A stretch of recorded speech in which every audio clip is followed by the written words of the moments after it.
Hello guys! Welcome back to my YouTube channel, Mylene Ana Vlog.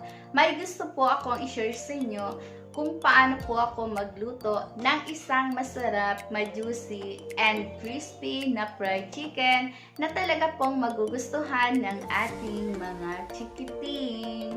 Ngunit kung bago ka pa lang sa aking channel, please subscribe at pakihampas mo na rin po ang notification bell upang palagi kang update sa susunod ko pang mga video.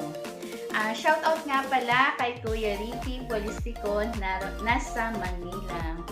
At samahan niyo po ako kung paano po ako magluto ng fried chicken na talaga po mapapakinabangan po natin. At ito po ay magagamit natin sa ating negosyo. At syempre, higit sa lahat, magugustuhan ng ating mga Janakis. Okay guys, tayo po ay magluluto po ng fried chicken. Itong fried chicken pong ito ay gagamit po tayo ng 1 kilo na manok. Fresh po itong manok. Bago po tayo magluto, syempre kailangan po muna natin i-marinate ang manok bago po natin iprito. Gamit lang po ako ng asin, magic sarap at ng bawang. Pinitpit ko lang yung bawang guys kasama ang balat para mas lalong mabango yung aroma niya.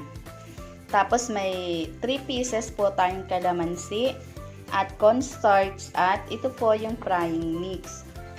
Ang frying mix po kahit ano lang pong brand ang inyong gamitin. Okay guys, simulan po natin kung paano i-marinate ang fried chicken. Nalagyan po natin ng asin. Ayan.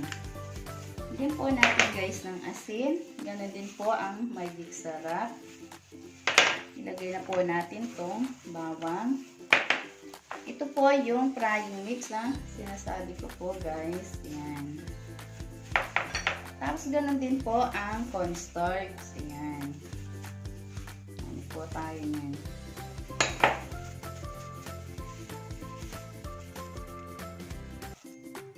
Ayan guys, nailagay na po natin. Ilagay na rin po natin yung kalamansi. Tigain lang po natin yan. Ilagay na rin po natin yung mga balat-balat. Ayan. Ayan. Then, meron po tayong 1 egg po pala. Ayan. Ilagay na rin po natin yan para po sa ating pagmamarinate po ng fried chicken.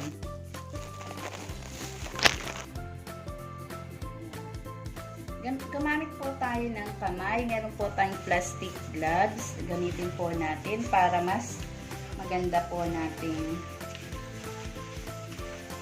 mahalo-halo ang frying mix. Yung mga ingredients po sa ating pagmamarinate po ng fried chicken. Ayan. Mga 30 minutes guys. Tatakpan po natin pagkatapos.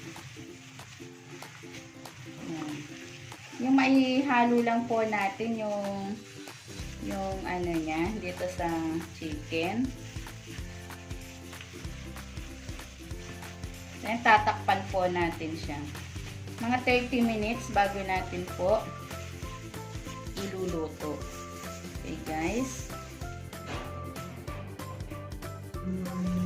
Ayan guys, pwede na guys. Ito 30 minutes po natin i-marinate ang ating manok. Ayan. Ngayon po ay ilalagay, ito po yung gagamitin po natin. Ito po yung halo-halo na po yan guys. May frying mix, magic sarap, may asin, syempre pang paalat ng konti, then cornstarch po. Ayan. Ito yung minarinate na chicken. Ibabalutan na po natin siya ng nitong ating ginawang ayan.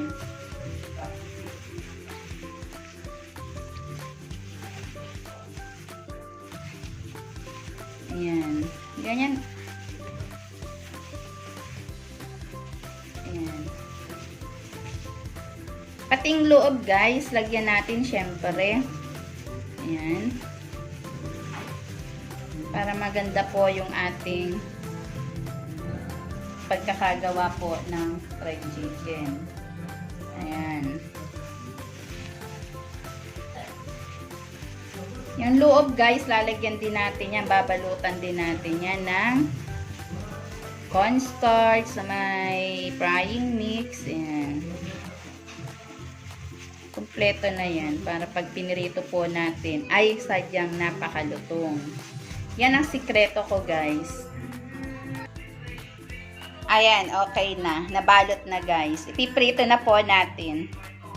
Para makita po ninyo kung anong kakalabasan ng aking fried chicken. Okay guys, gagamit tayo ng palm oil. Ayan. Isahan na po natin ang pagluluto guys.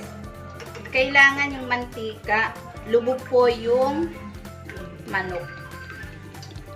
Ayan. Isahan na po natin ang ating pagluluto ng fried chicken.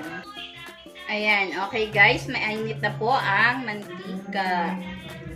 Isahan na po natin ang pagluluto ng fried chicken. Ayan.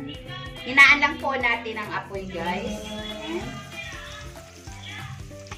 Para makita po natin kung anong kakalabasan ng aking fried chicken. Ayan guys, kailangan lubog guys yung manok sa mantika para po maganda po yung pagkakaluto niya. Ayan. Pagpasensyahan nyo na guys kung medyo may maingay kasi may nagbibideo okay po sa kapitbahay po namin. Ayan guys, malapit na pong maluto ang ating fried chicken.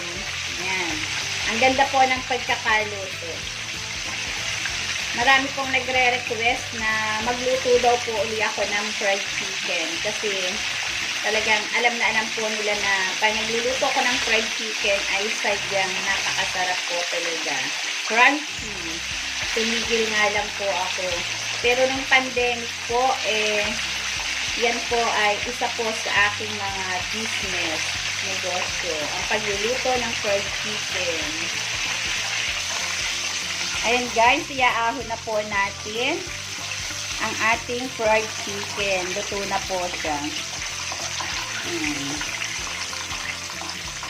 Sa susunod po, ang iluluto ko po ay ang gravy. Papakita ko po sa susunod kong video kung paano naman po ako gumawa ng gravy. Pinasimple pero mas lalong pinasarap po ang gravy na sunod kong gagawin.